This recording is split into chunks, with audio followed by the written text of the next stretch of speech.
Adultos, por favor, acompanhe a leitura de Jonas capítulo 2, versos 1 a 10. Diz assim: Então Jonas do ventre do peixe orou ao Senhor seu Deus e disse: Na minha angústia clamei ao Senhor, e ele me respondeu. Do ventre do abismo gritei, e tu me ouviste a voz. Pois me lançaste no profundo, no coração dos mares, e a corrente das águas me cercou. Todas as tuas ondas e as tuas vagas passaram por cima de mim. Então eu disse: Lançado estou de diante dos teus olhos. Tornarei porventura a ver o teu santo templo? As águas me cercaram até a alma, o abismo me rodeou, e as algas se enrolaram na minha cabeça. Desci até os fundamentos dos montes, desci até a terra, cujos ferrolhos se correram sobre mim para sempre. Contudo fizeste subir da sepultura a minha vida, ó Senhor, meu Deus. Quando dentro de mim desfalecia a minha alma, eu me lembrei do Senhor, e subiu até a ti a minha oração no teu santo templo. Os que se entregam à idolatria vã abandonam aquele que lhes é misericordioso, mas com a voz do agradecimento eu te oferecerei sacrifício. O que votei, pagarei. Ao Senhor pertence a salvação. Falou, pois, o Senhor ao peixe, e este vomitou a Jonas na terra. Em mensagens anteriores a gente tem falado sobre como a cegueira de Jonas é emblemática do Estado de Israel. Isto é, Jonas é chamado a uma missão inovadora e emocionalmente desgastante e se recusa a ir. Assim como Israel também recusou ser luz às nações. A gente tem falado como a história de Jonas não é só a história de um personagem, de uma pessoa, mas de uma nação. Isto é, Jonas é um personagem real, nós cremos que aquilo realmente aconteceu com ele, só que a história não foi contada só para deixar uma lição de moral, mas porque Deus estava confrontando a atitude de uma nação que havia recebido muito de Deus, mas não havia compartilhado o que havia recebido de Deus. Israel, que era a nação onde Jonas era profeta, era uma nação que Deus havia ordenado a ser luz para as demais nações, mas eles haviam esquecido disso e haviam focado só em si mesmos. Então Deus pede para Jonas para fazer o que era de mais difícil: sai da tua terra, vai para a pior cidade da época, a mais má de todas, e fale de mim para eles. E Jonas tem dificuldade com isso, e a dificuldade que ele tem é um exemplo da dificuldade que Israel tinha em relação a outras nações. Bem, eu tenho dito, e eu foquei nessa comparação de Jonas com Israel, para você entender que nós também temos dificuldades semelhantes. Eu não quero que a gente olhe para o livro de Jonas e diga assim: que personagem estranho esse, que sujeito esquisito esse que foge de Deus, não quer fazer a vontade de Deus. Depois nós vamos ver no capítulo seguinte, na semana que vem, ele prega, as pessoas se convertem, ele fica triste. Não dá para entender isso. Mas, na verdade, nós também recebemos chamados e nós temos dificuldades com certos chamados. Fomos chamados a fazer discípulos, confrontar pecado e deixar nosso conforto em prol do crescimento da igreja. E nós temos dificuldades com esses 3 elementos de nossa missão. Fazer discípulos não é só entregar um folheto, não é só mencionar que você vai na igreja. Fazer discípulos é andar com alguém tempo suficiente para que depois de um certo tempo ele se pareça com Jesus Cristo. Isso demanda muito de você. E nós temos dificuldades com isso. Confrontar pecado também é uma coisa que ninguém gosta, porque você se torna antipático. As pessoas gostam da gente quando nós somos bonzinhos, boazinhas com elas. Mas elas não são muito amigáveis conosco quando nós confrontamos o seu erro. Mas Jonas é chamado a fazer isso. E nós também não temos tanta facilidade de abandonar o nosso conforto em prol do crescimento da igreja. Tanto é que a gente ora por missionários e fica empolgado com eles, mas a gente tem dificuldade de se ver no lugar deles. Isto é, de deixar o seu conforto, o seu Brasil, a sua casa, a sua família, e ir para um lugar inóspito. A gente acha isso bonito, a gente até elogia nos outros. A gente até, se tiver um coração um pouquinho mais sensível, ajuda financeiramente. Mas a gente não se vê no lugar deles. É mais difícil.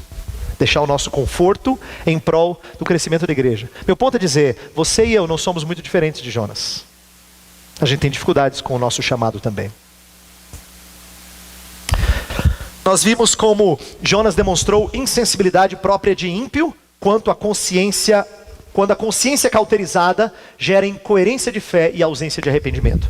Na maior parte do capítulo 1, Jonas conversa com marinheiros e ele mostra uma incoerência de fé impressionante. Ele diz que ele serve o Deus vivo, o Deus que criou o mar e a terra, e no entanto, essa fé não redunda em vida obediente a esse Deus. Ele não teme esse Deus. E para os marinheiros isso é inconcebível. Não há arrependimento qualquer na vida desse profeta. Graças a Deus, porém, o final do capítulo 1 mostra que Deus é compassivo, tanto com os marinheiros que tinham medo da tempestade, quanto com um profeta insensível como Jonas. O peixe é um ícone da paciência de Deus em relação ao nosso desinteresse no crescimento de sua igreja.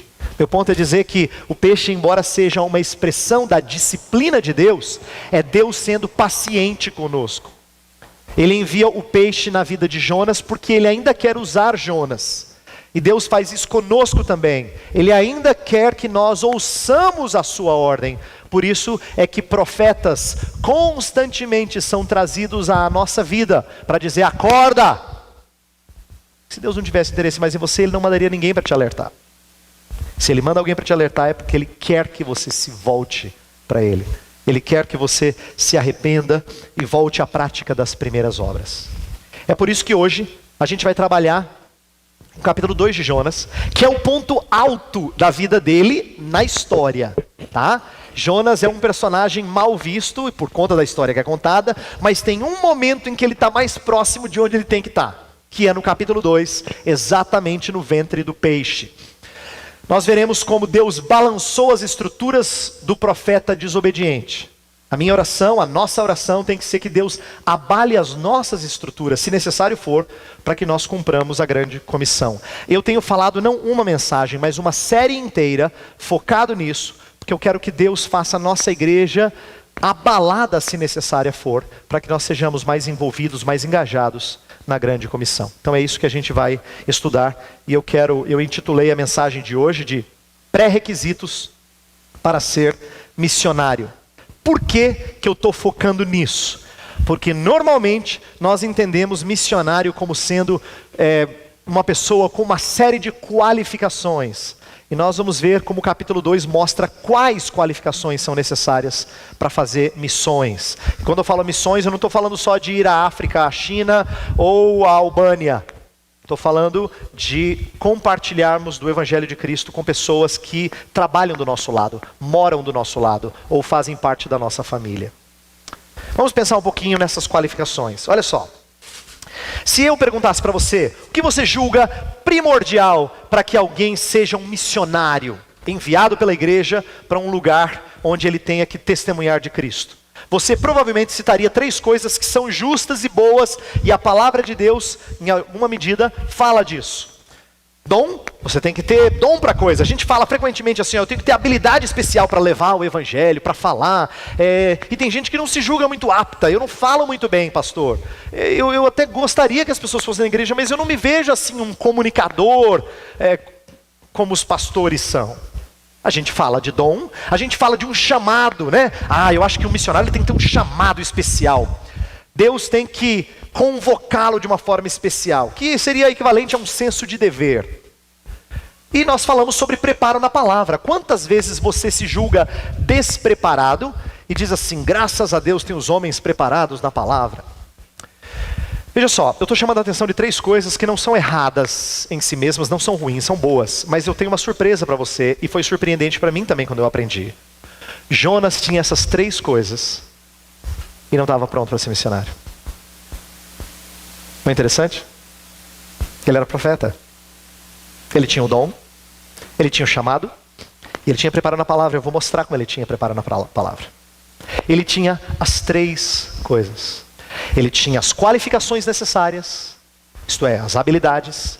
Ele tinha o senso de dever, ele sabia o que ele devia fazer. E ele também tinha conhecimento teológico, mas ele não estava pronto.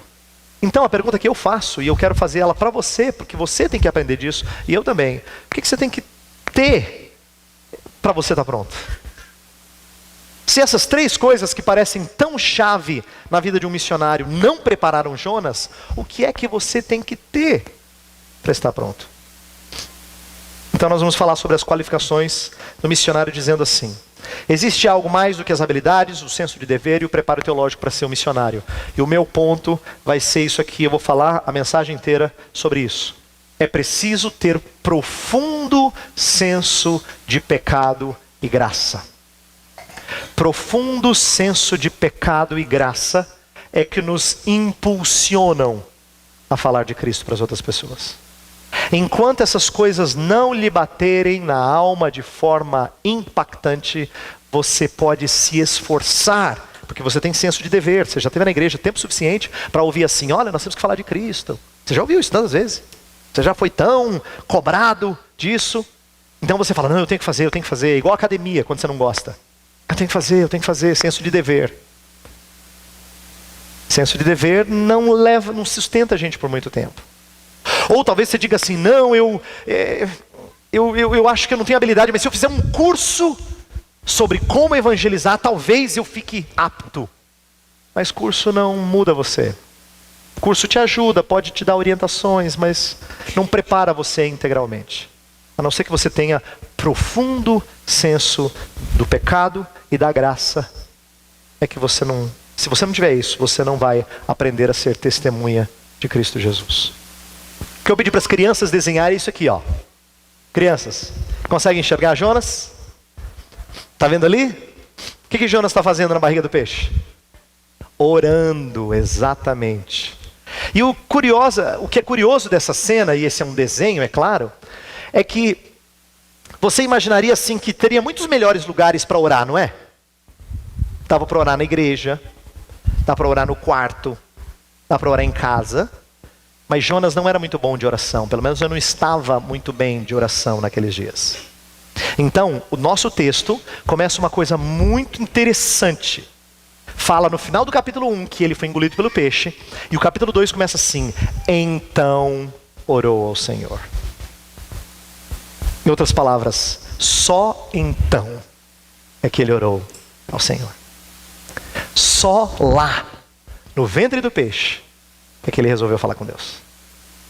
E isso aqui é o que nós precisamos ponderar nesse momento. No ventre do peixe, Jonas teve muito tempo para refletir. Ele foi quebrado pela soberania de Deus. Presta atenção. Deus chamou para ir para Nínive para pregar para os ninivitas. Ele vai para o sentido contrário, para Tarsis. A tempestade começa, ele não dá a mínima. Ele vai para o porão e dorme. O chefe do mestre do barco lá, o chefe, ele acorda e diz: ore para o seu Deus. E a gente não ouve nenhuma menção que ele tenha orado. Ele é acordado, mas a Bíblia não fala que ele orou. Depois, todo mundo lá está orando e lançando sortes e cai em Jonas. E na hora que perguntam para Jonas: o que é que você fez? Por que você está aqui? Será que a sua história tem alguma coisa a ver com essa tempestade? A gente vê Jonas falando da sua história, mas em nenhum momento ele ora. E quando os marinheiros perguntam, porque aí dizem os marinheiros assim: o que nós devemos fazer? Em nenhum momento ele diz assim: vamos orar. Eles me jogam fora do barco. Me joga fora. Em nenhum momento até aqui na história nós vemos Jonas falando com Deus. Sabe por quê? Eu sei por quê. Tristemente eu sei por quê. E eu acho que você também sabe. Quando a gente não está bem com alguém, a gente tem dificuldade de conversar normalmente com esse alguém. Não é natural. Quando as coisas não vão bem, você evita falar com esse alguém.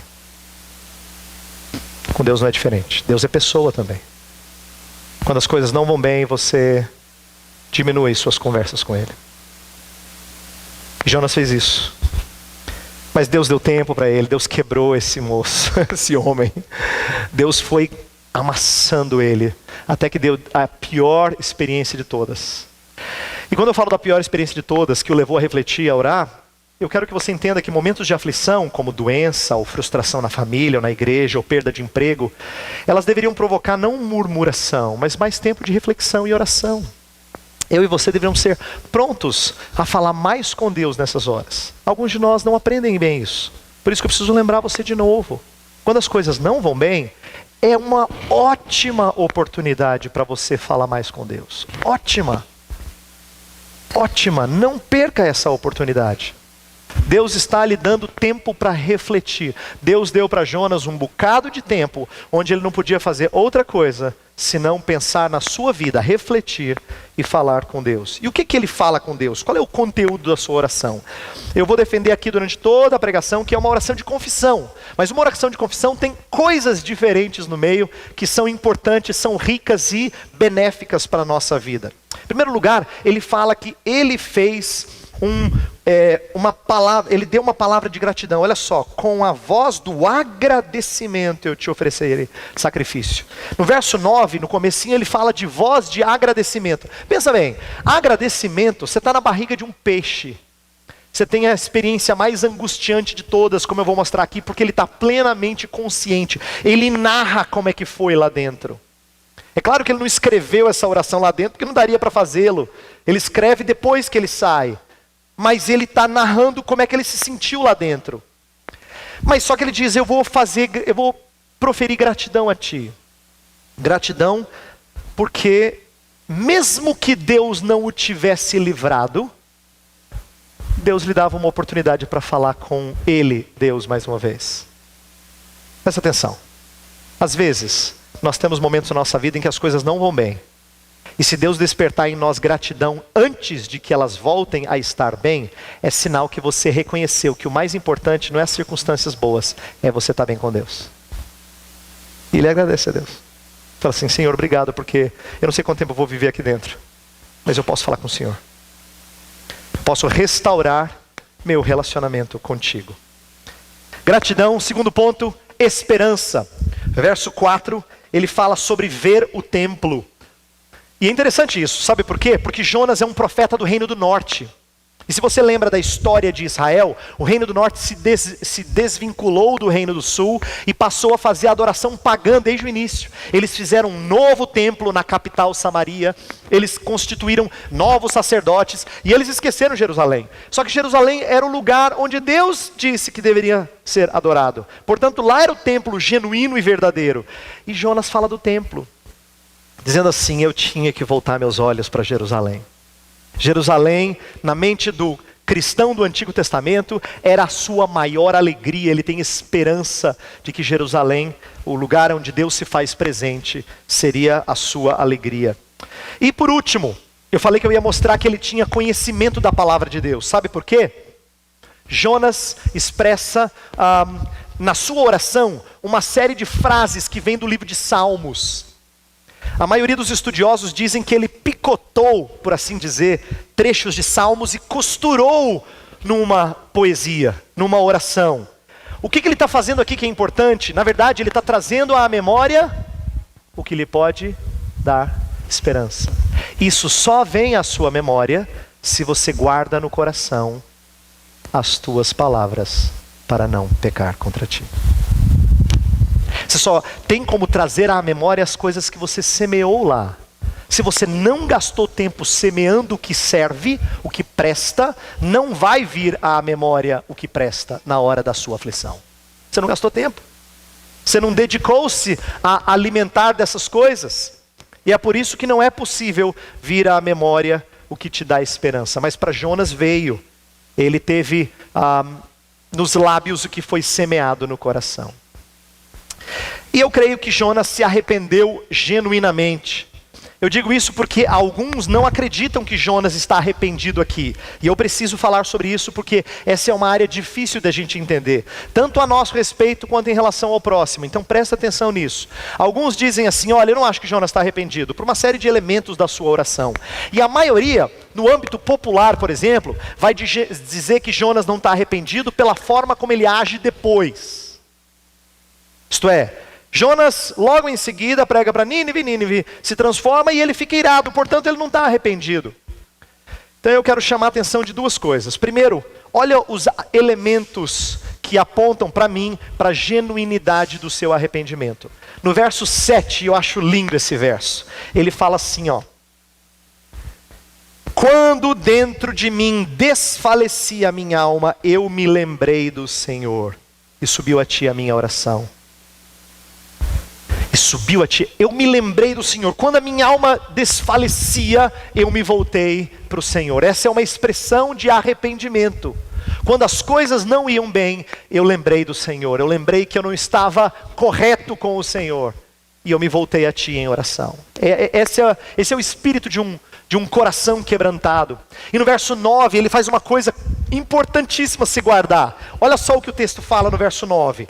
Olha de novo aqui no texto impresso. Fala: com a voz do agradecimento eu te ofereceis sacrifício, e o que votei pagarei. Presta atenção, sacrifício e voto.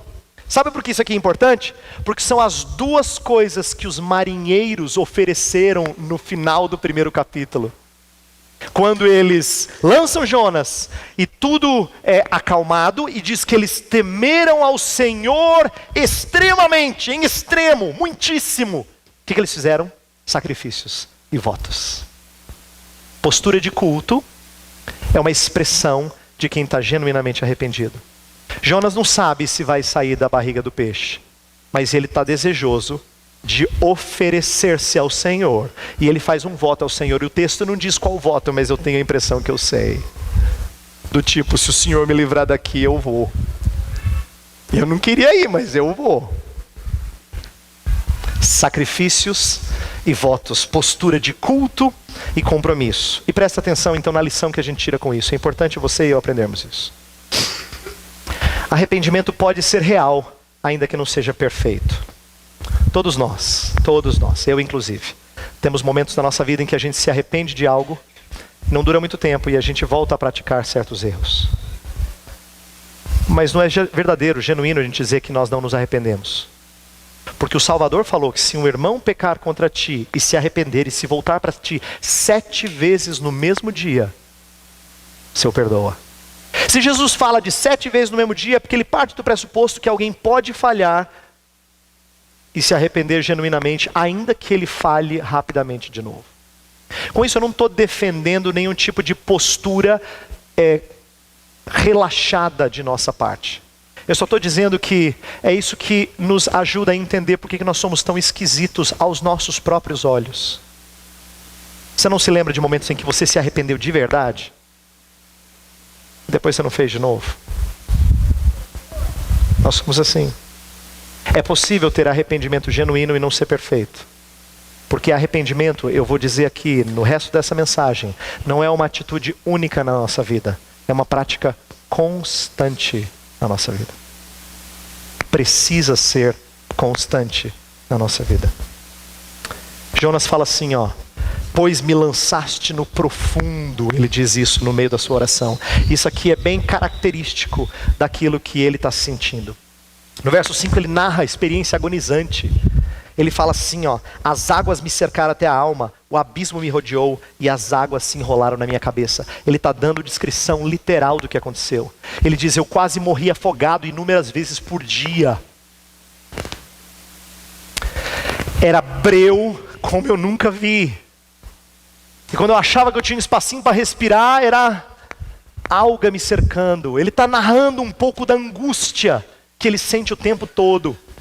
Ele só se lembrou de Deus quando ele chegou no fundo do poço, quando ele foi mais machucado, quando ele foi mais amassado. Eu li um autor que falou uma coisa muito forte e eu entendi isso. Ele disse assim que Jonas queria fugir da presença de Deus, não é? Lembra que o início da história é assim? Deus deu um gostinho para ele do que é estar longe da presença de Deus. Um gostinho amargo do que é estar distante da presença de Deus. Isso dói muito. E ele entendeu. Pois me lançaste no profundo. Quem lançou foram os marinheiros, mas ele falou: foi Deus que me lançou no profundo. Na desobediência, nós perdemos a paz e a alegria da salvação.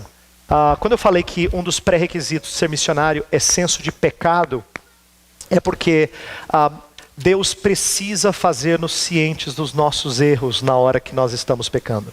Davi fala que enquanto ele calou os seus pecados, envelheceram os seus ossos pelos seus constantes gemidos todo dia. Porque Deus, a sua mão pesava sobre ele, a mão de Deus pesava sobre Davi. E ele diz que ele ora no Salmo 51, aquele salmo que nós lemos um trecho na liturgia, ele ora pedindo assim: Senhor, restitui-me a alegria da salvação. Ele não tinha mais prazer. Presta atenção, ele não pede que Deus salve ele de novo. Ele se considera de Deus, mas ele não tem alegria da salvação. Restitui-me a alegria da tua salvação. Precisamos conhecer a angústia que o pecado nos traz. Eu digo isso porque não é bom, eu digo isso porque isso é necessário. Isso é necessário para que você entenda quão fundamental é o seu papel ao anunciar a perdição dos outros. No profundo, é o seu ponto mais alto. Isso aqui é uma coisa curiosa. Eu falei que o capítulo 2 é o capítulo mais marcante, ou em que Jonas está um pouquinho melhor na história. Está melhor na fita, como a gente diz. Porque isso é verdadeiro em relação à nossa vida também. Os momentos mais preciosos da vida cristã, mais preciosos, por mais que sejam doloridos, é quando Deus nos faz descer ao mais profundo abismo. Eu li um autor muito sábio que diz que arrependimento é a gente descer para poder crescer. A gente precisa aprender a descer, a ser rebaixado. E a história de Jonas é uma história de descida. Lembra que eu falei no capítulo 1 que ele desceu para Jope? Depois diz o texto no original que ele embarcou. Quando ele embarcou, ele entrou no barco. No hebraico é o mesmo verbo, descer. Ele entra no barco, ele desce. Depois diz o texto que ele havia descido para o porão. E agora ele desceu para as profundezas da terra. É desceu, desceu, desceu, desceu, atingiu o mais profundo. E é lá que Jonas está no seu melhor. É lá. Não é quando as coisas estão tranquilas aqui. É lá. No mais profundo. Deus quer trabalhar com pessoas que se sentem indignas. Ciência da perdição desperta avidez missionária. Eu falei que um dos pré-requisitos é senso de pecado. Por quê? Porque homens foram transformados assim e são impulsionados a falar de Deus assim. A história de Isaías, quando Isaías vai, o rei acabou de falecer, o rei da época dele, Uzias, ele vai para o templo para orar, e lá ele diz que ele tem uma visão do Senhor assentado num alto e sublime trono. E o que Deus faz? Deus faz ele reconhecer o pecado dele, porque ele está diante de coisas santas, seres santos, e ele diz: ai de mim, estou perdido, porque habito no meio de um povo de impuros lábios, os meus lábios são impuros. O que Deus faz? Deus purifica e manda ele ir pregar. Mesma coisa com o Gerazeno, aquele que era endemoniado, que fazia coisas horrendas. Deus o liberta, a primeira coisa que ele quer fazer é ir com Jesus. Jesus fala: não, fica aqui e fala para os seus. E a gente sabe que ele fez isso, por quê? Porque depois que Jesus volta para a mesma região de Decápolis, ele é recebido pelas pessoas que lá estão para curar, para libertá-los dos males. Então alguém falou de Jesus. Na primeira vez ele foi expulso por ter levado os demônios do Gerazeno para a manada de porcos. Ele foi expulso porque Jesus havia causado prejuízo financeiro. Mas na segunda vez que ele volta para Decápolis, ele é recebido, porque agora alguém falou dele. Mesma coisa com novos convertidos. Eu não sei quantos de vocês já estão um tempo na igreja para ter percebido isso, mas é comum nós vermos pessoas que acabaram de crer em Jesus e estão tão empolgadas, isso ferve no coração de tal forma que elas falam de Jesus o tempo todo. Parece até que ficaram meio quadradas, assim alguns dizem. Não é que isso está fervilhando de tal forma. Infelizmente, com o passar do tempo, a maioria de nós permite que isso esfrie. Então a gente fala de Jesus, mas é mais comedido, entendeu? É mais assim, é mais polido, é mais... parece mais maduro, mas não é.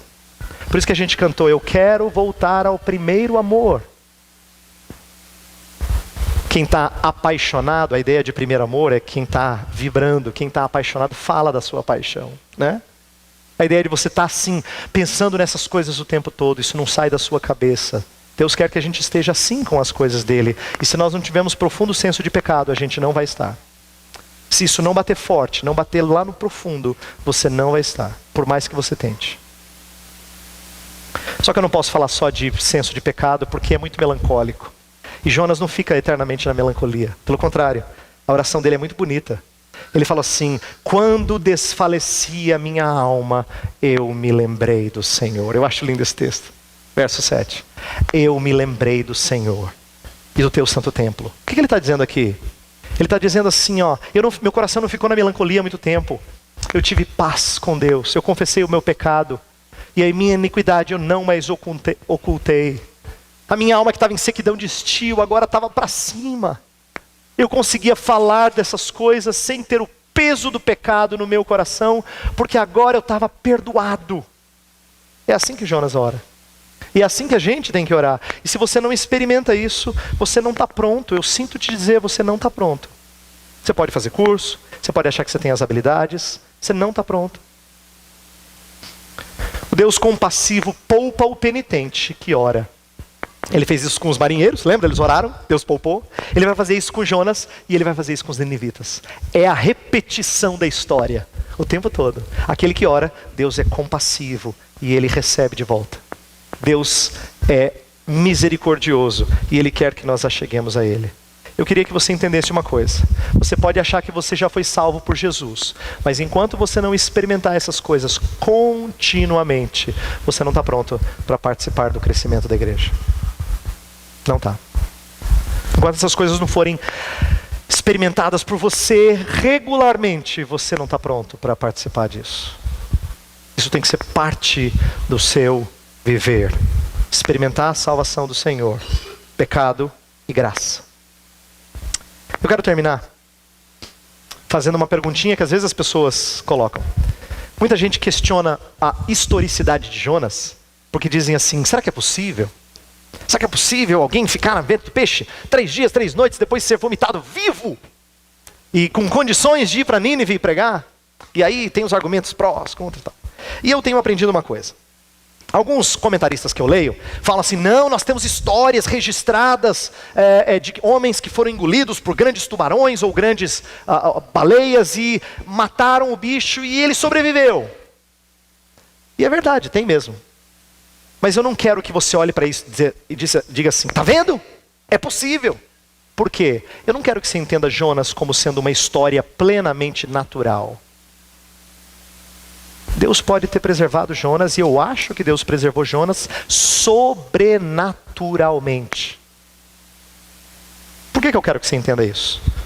Porque eu não quero que a gente passe aqui provando se é possível, mas que crer no sobrenatural é algo que infelizmente não gera conversas que corroboram para provar isso, mas também provar isso é desnecessário. Por que é desnecessário? Quando você conversa com gente que não acredita num Deus que faz milagres, não adianta você querer mostrar que é algo natural. E quando alguém acredita em milagres, você não precisa dizer que é natural, porque você acredita que Deus faz milagres. Então, na verdade, essa prova é meio desnecessária. Por quê? Porque a história de Jonas é a história de um Deus que faz coisas impossíveis. Ele transforma o coração de um profeta mais endurecido de todos. Ele muda a pior cidade daquele século, em termos de maldade. E ele salva um profeta do ventre do peixe. É uma história de impossíveis que Deus faz.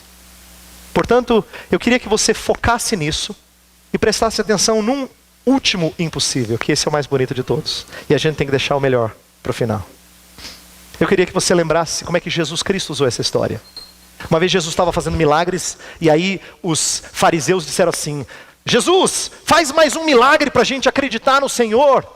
E ele diz assim, ó geração má, adúltera, eu não vou fazer mais sinais, a não ser o sinal de Jonas. E quando ele fala do sinal de Jonas, ele diz assim, assim como Jonas esteve 3 dias e 3 noites no ventre do peixe, o Filho do Homem vai ficar debaixo da terra. E vai voltar. Quando Jesus fala disso, Jesus está mostrando que o sinal de Jonas tem a ver com o sinal de Jesus. E essa é a grande história, é assim que Jesus usa Jonas. Por que que Deus quer insistir em Jonas e não pegar um outro profeta para falar em Nínive? Porque Deus quer levar um sinal para os ninivitas. Um sinal. Agora o que eu quero dizer com sinal? Presta atenção. Se Jonas vai para uma cidade que é estranha a ele, e ele prega no meio de milhares de pessoas, e as pessoas ouvem, como é que é possível as pessoas o ouvirem? Eu só tenho uma explicação para isso. Algo extraordinário aconteceu para que o povo incrédulo desse ouvidos a esse profeta de uma naçãozinha chamada Israel. Esse homem foi vomitado do peixe, provavelmente com marcas em todo o corpo, provavelmente testemunhado por pessoas que foram falar, esse homem é diferente, porque eu vi de onde ele saiu. Um comentarista que eu li disse assim que os ninivitas adoravam o deus peixe Dagon. Imagina você que você tem diante de você aquele que foi vomitado do Deus que você adora. Ele deve ter alguma mensagem importante, eu tenho que ouvir esse homem. Deus faz questão de usar Jonas porque ele quer trazer um sinal para os ninivitas. E o sinal de Jonas aponta para o sinal de Jesus Cristo. Assim como Jonas volta à vida, isto é, praticamente considerado morto e agora é vivo, Jesus Cristo morre e volta à vida. E eu quero que você guarde uma coisa. A história de Jonas não é para a gente tirar lição de como nós passamos pelos ventres dos peixes da vida, não é isso. Na verdade, você não passa pelo ventre do peixe de fato. As suas aflições são pequenas, porque alguém esteve no mais profundo abismo em seu lugar. E essa é a história de Jonas. A história de Jonas é a história de alguém que é colocado no ventre do peixe no seu lugar, para que você não experimente as coisas mais tristes e angustiantes da vida, que é estar totalmente destituído da presença abençoadora de Deus. Cristo sofreu o abandono do Pai e venceu a morte a fim de que fôssemos ouvidos enquanto no vale da sombra da morte. Essa é a história de Jonas. E por que eu estou terminando com isso? Porque nós estamos falando de crescimento da igreja. E eu quero que você entenda como é que esse sinal tem que impactar você. Olha só. Precisamos desfrutar do poder da ressurreição para nos tornarmos anunciadores da ressurreição. Eu citei esse texto aí de Filipenses 3, porque Paulo falou que quando ele era incrédulo, ele tinha uma série de qualidades, mas ele teve que abandoná-las todas para conhecer a Cristo e o poder da sua ressurreição. Sabe o que eu estou dizendo? Você tem que experimentar algumas vezes na vida, não só no momento em que você se torna cristão. O que significa ficar no mais profundo abismo e Deus trazê-lo de volta. E Deus trazê-lo de volta. Para você dizer assim, eu preciso falar desse Deus. Eu não posso deixar de falar desse Deus. Se você não experimenta isso, eu não tenho como fazer de você um participante do crescimento da igreja. Não tem nada que eu fale aqui que vai fazer de você engajado nisso. Nada. Por quê? Olha só. Mais do que dom para evangelizar, mais do que senso de dever, mais do que profundo conhecimento bíblico, precisamos experimentar continuamente a dor do pecado, e isso é morrer. E o conforto da graça, e isso é ressurgir, para sermos testemunhas de Cristo. Eu vou pedir a Deus que faça uma coisa dolorida, mas boa para a nossa igreja. Que Ele quebre você no meio. Que Ele quebre você no meio. Que Ele faça você mais consciente de que vida cristã tem momentos assim tristes. Vida cristã não é só feliz, não é só almoço. Vai ter o tempo do almoço. Mas antes disso tem dias tristes. Dias tristes. Dias profundamente tristes. Em que Ele te coloca no mais profundo do abismo. Que na verdade não é pagar pelos seus pecados, Jesus Cristo já fez isso. Mas é você reconhecer que é lá que você entende a graça de Deus. Ele fala assim, quando desfalecia a minha alma, eu me lembrei do Senhor. Vou pedir para Deus quebrar você e fazer você lembrar dele. Só assim nossa igreja vai crescer. Só assim nossa igreja vai crescer. Feche os seus olhos.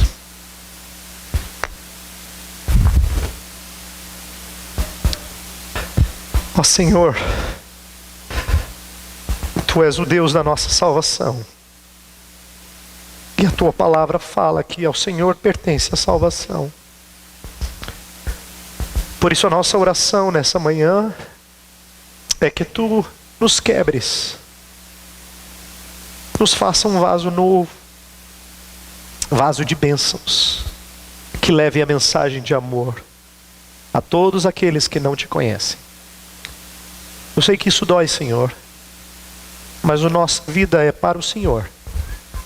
Então a nossa oração nessa manhã é que o Senhor quebrante a cada um que é verdadeiramente Teu e refaça para que ele experimente morte e vida em Cristo Jesus.